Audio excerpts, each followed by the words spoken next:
Hello everyone, for first updates now, I'm Tyler Rolls and you're watching Behind the Bumpers, this fun show where we dive deeper into robots and what makes them work. And today I'm here with team number 2910 Jack in the Bot from Mill Creek, Washington. 2910 started in 2009, but has really broken out starting in 2018 to be a Tier 1 team out of the Pacific Northwest District area. Since 2018, they have won all 7 of their district level events. They have played in, including a 2019 P&W District Championship and a 2018 World Finalist, and they even had a chance to play 2 2020 district events and won both of them. Their short drive is fast, and it's really brought them in the spotlight, and we can't wait to see more about their 2021 robot here. Today I'm here with Vlad, Tim, and Alexa, and we're going to be covering a full breakdown of this robot, including the concept, power cell journey, their incredible chassis and swerve, and also their electronics and pneumatic systems, breaking it down all here on Behind the Bumpers. Giving you a voice. Making it loud our own way. Welcome to the fun. We would like to thank our friends at Stryker for supporting fun so we can continue to make content for you.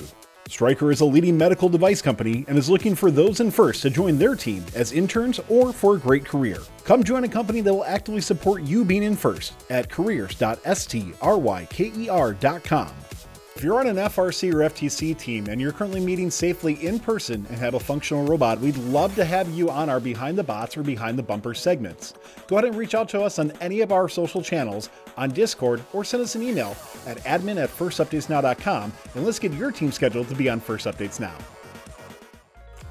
So Vlad, you guys made a new 2021 robot here. Your 2020 robot is absolutely incredible. Sad we didn't get to see it play more, but now you have a 2021 robot here. I'd love to hear about the differences and the concepts that go into this robot, and then we'll take ourselves through the power cell journey. But tell us about some of the concept of this robot. Awesome. Okay. So with this robot, as you might see, it's very similar to what we had from last year, with just how it looks. And one of the reasons why we had to do this was because we only gained the permission to actually meet in person towards the end of February. And with 2 months already behind us, we did not have time to prototype and design a whole new robot to fulfill the challenges for 2021.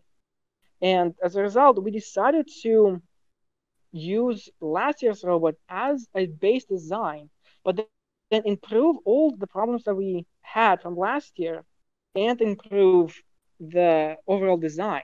Without the bumpers, the robot is about 22 by 22 inches. So it's a nice square of 22 inches. And without the bumpers and the battery, the whole robot weighs just under 80 pounds. So you mentioned that you only had 2 months to create this on there. Can you tell me a little bit about what that was like to try to jam everything? Because were you meeting every day of the week during that time? And then furthermore, I know we'll be talking more about some of the changes, but can you maybe just highlight a couple of the issues you were having in 2020 that you were looking to fix for 2021?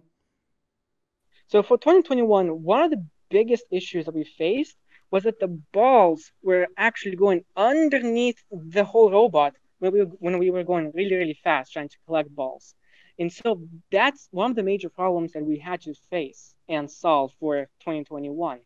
So with the most common people, we come in around 4 days a week, sure. Monday, Wednesday, Thursday, almost all day on Saturday as well. Thank you so much for telling us about that. I'm really excited to get really into this robot. So why don't you start us out with the intake of this robot? We'll see the power cells kind of go through while you're talking about it. But tell us about the intake, and then we'll kind of keep going on that power cell journey.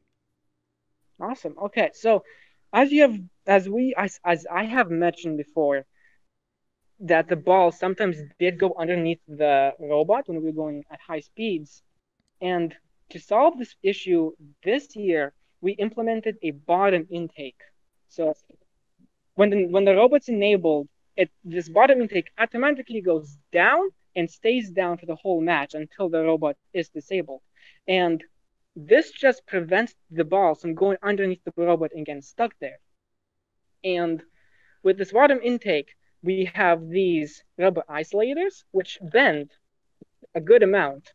And that was made for if we essentially did run into a wall or another robot, it would not absolutely destroy these parts.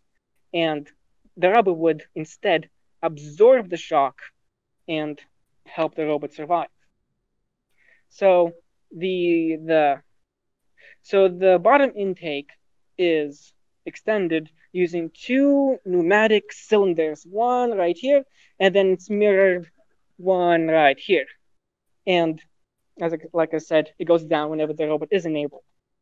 So now if you go up, the top intake is very similar to what we had from last year. Basically, the robot intake, basically intake, the robot, when the person presses the button, these motors start spinning these vector wheels, and the robot can drive into the balls, and the balls get vectored into the middle of the intake. And these belts right here as well help the balls go from the bottom into the intake and into the feeder. When you were looking at improving the intake from 2020, did you have any other concepts or designs you came up with, or was this like you kind of knew immediately what you wanted to improve upon? We did have a couple designs, but in the end, we decided that this was good enough since it worked from last year, and we did not want to try any new designs because since we did not have much time, we wanted to be sure that, hey, this will work. And the only improvement that we did was actually add another motor, since last year we only had one motor on the intake. Yeah. That makes a lot of sense. So we're going to continue that power cell journey, as I mentioned, going over to Tim next, who's going to be talking about the feeder and then into the shooter as well, too. But I'm really interested to see how this power cell goes in. And then, Tim, if you don't mind talking about, is this robot still holding 5 power cells, or is it designed to only hold 3 for specifically the at-home challenges? Right. So to begin with that first question, it should be able to hold 5 at one point. We'll kind of hold 1 in the intake, kind of jammed in there, which is a programming thing we haven't focused on yet because, it's not relevant for the challenges. Yeah.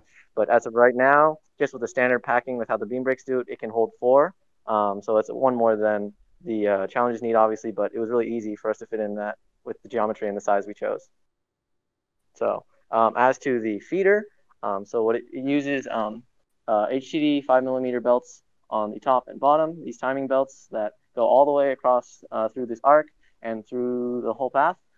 So it's only driven by 1 Falcon, but the 1 Falcon uses a bunch of gears and then belts on the other side to power the whole feeder system. And as to how it's powered, it uses beam brakes, which you can see we put on the intake here, so that they're very consistent. These beam brakes, once they're tripped, and I'll just show you here, once they're tripped, the feeder moves the ball. And because it only moves while it's tripped, that means that once the ball's out of the way, it's just sitting in the right spot for the next ball to get picked up. Once it trips that, they're going to be just touching each other, and they're going to be nicely packed. So, and then that continues until it hits this top beam brake, which you can see it did here. And so now that the top beam brake is tripped, it knows, oh, I have 4 balls, or I have 3 balls that are, packed decently well, and that means that I'm full. So even if I try to trip it now, it won't keep going because it knows if I go any farther, I'm going to be pushing it into the shooter, which we don't want. So it uses this sensor input to kind of space the balls as well as determine, how many balls we have in the robot. What do you do to make sure that you're not going to get any power cells jamming? Is it just strictly the beam brakes that are making sure that happens, or is there anything from a mechanical standpoint as well too, as those power cells are actually coming into the robot to make sure that maybe they're not as they're coming in, they don't hit each other between the intake and your hopper system? Right. So it's mainly the geometry. I'd say that the part that's most important is the curve right here, because as there's belts on the outside, and we did the math on the main roller at the center, relative to each other, the balls don't rotate, they only translate. So that really makes sure that we don't jam them. And then at the intake, it's really focused on the beam brake positioning to make sure that it's placed at the right spot when it stops spinning the feeder.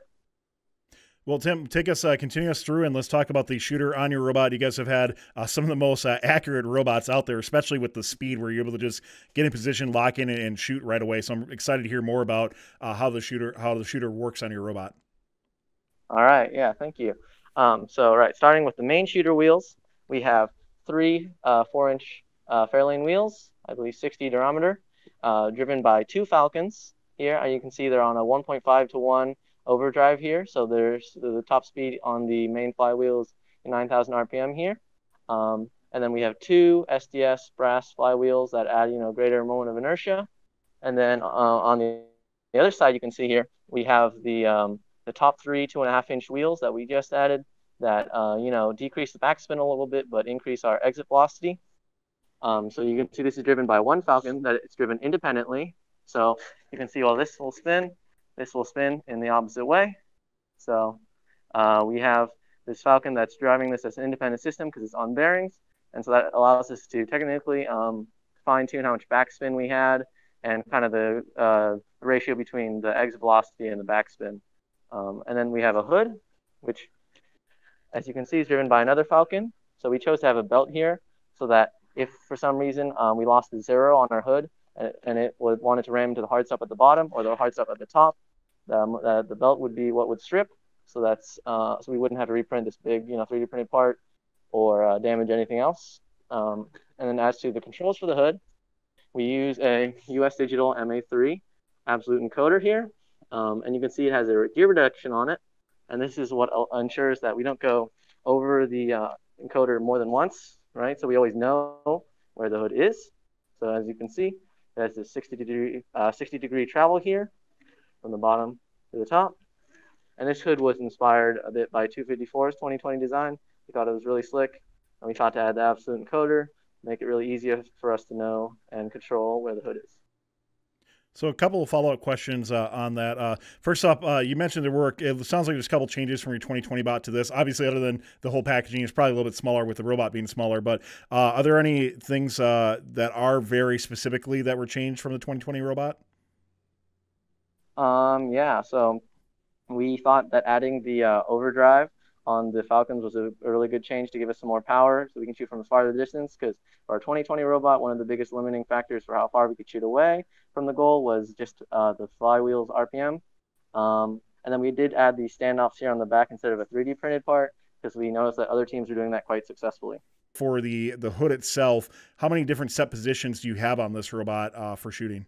We don't actually have a specific set position. What we do is we tune the shooter at these specific intervals, every foot or so from the shooter, from the goal, where we decide that this is a good RPM and angle for the hood. So we tune carefully just by hand for the perfect shot that we want, and then we have these as set points, and then we interpolate in between these points. So it's pretty consistent that way. Sure. Makes a lot of sense on that. So we're going to be next moving over to Alexa, who's going to be talking about your chassis that you have. Love to hear more about the drive that you guys have built. Obviously, your short drives have become pretty legendary in the FRC community. And then afterwards, we're going to be talking more about the electrical and pneumatic systems on the robot as well, too, Alexa. Yeah. So what we have on this robot is we have a frame made out of 2x1 Versa frames, and we have two beams in the middle that hold up our feeder plates. Right here we have a shield that protects electrical and pneumatic components, and we have some adhesive foam here to keep in our breakers. At the bottom here we have our battery that loads from the bottom. So we stick it in through here, and it's secured in with Velcro. On our robot we have 4 SDS Mark III swerve modules, and they're geared fast, so their free speed is about 16.2 feet per second, and they're powered by Falcons. We also have our pneumatic tanks in the bottom here, and we have our compressor and solenoids right here. And if I flip the robot down,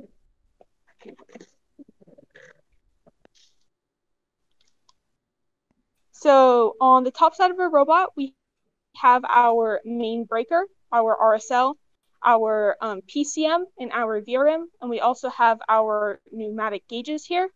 And on the other side, if we move over there, we have our radio, we have our network switch, and we have our RoboRio.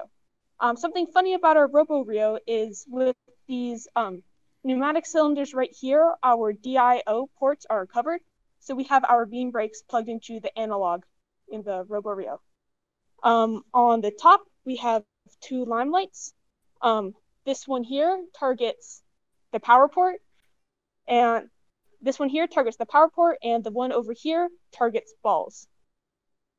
So when we say targets balls, can you get a little more specific for it? So it's saying like it's detecting power cells that are on the ground, or how does that work? Yeah, so it detects power power cells that are on the ground and helps our drivers pick them up. Sure. Want to follow up a little bit on your drive. I'd be remiss if I didn't ask a little bit more about that. Can you talk about your dry pods in particular, like some of the concepting behind that? And then I didn't get a chance to see what kind of wheels you had on there, but maybe talking about any trial and error you've had with the different types of wheels and tread material you've had over the years. So for our swerve modules, we're using the SCS Mark III modules. And we're using the nitrile tread wheels, and we found that those gives us the best traction on the carpet because we previously used regular Versa wheels on the tile, and that did not give us as good traction. So we decided that we wanted better traction, so we went with the nitrile wheels. So the blue nitrile do have really good traction, I've noticed, but I've also seen from a lot of teams that it tends to wear down quickly or just rip off in a lot of cases. So how often do you find yourself actually swapping out the tread on that? We find ourselves swapping out the tread every couple hours of actual drive time. Sure. And we do find that it wears down, but it's very easy to replace. We just replace a couple of bolts and just take out a pre-drilled piece of tread and slap it back on there.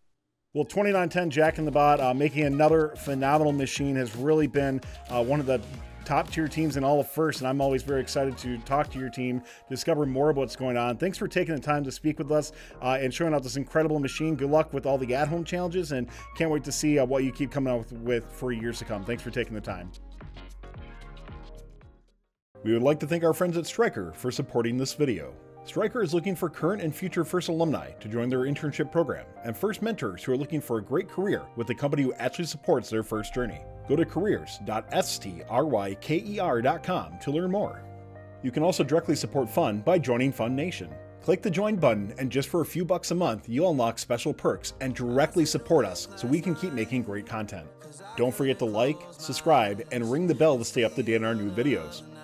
Keep the conversation going and provide your input to our content. Watch our live shows at twitch.tv/FirstUpdatesNow. Join our Discord at discord.gg/FirstUpdatesNow. And check out Fun FTC on Facebook, Instagram, and Twitter, and FIRST Updates Now on Facebook, Instagram, TikTok, and Twitter.